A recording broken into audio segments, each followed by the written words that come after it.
বিয়েবাড়ি মানেই তো চারপাশে চৌদাদানো সুন্দর ডেকোরেশন ও লাইটিং এর ফোয়ারা তো থাকবেই।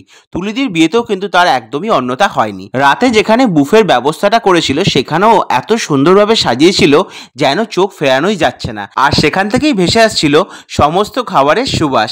তাই আর দেরি না করে নিজেকে আটকে না রাখতে পেরে চলে গেলাম সোজা ডিনারের উদ্দেশ্যে। প্রথমেই নিয়ে নিয়েছিলাম কড়াইশুঁটি কচুরির সাথে কাশ্মীরি আলুর দম, আর তারপরেই ছিল মিনি ফিশ ফ্রাই। কি অদ্ভুত না এটা দেখতে! আমাদেরও কিন্তু দেখতে বেশ কিউট লেগেছিল। আর তার সাথে দিয়ে দিয়েছিল মেয়োনিজ, একদম ইউনিক ভাবে কিন্তু সার্ভ করছিল।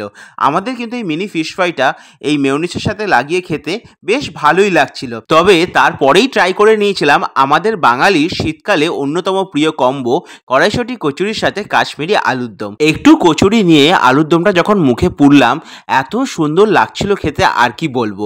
আমি আপাতত এইটুকুতেই ফোকাস করি, বাকিটা নিয়ে আসছি পরের ভিডিওতে। দেখতে হলে সাবস্ক্রাইব বাটনটা ক্লিক করতে ভুলো না।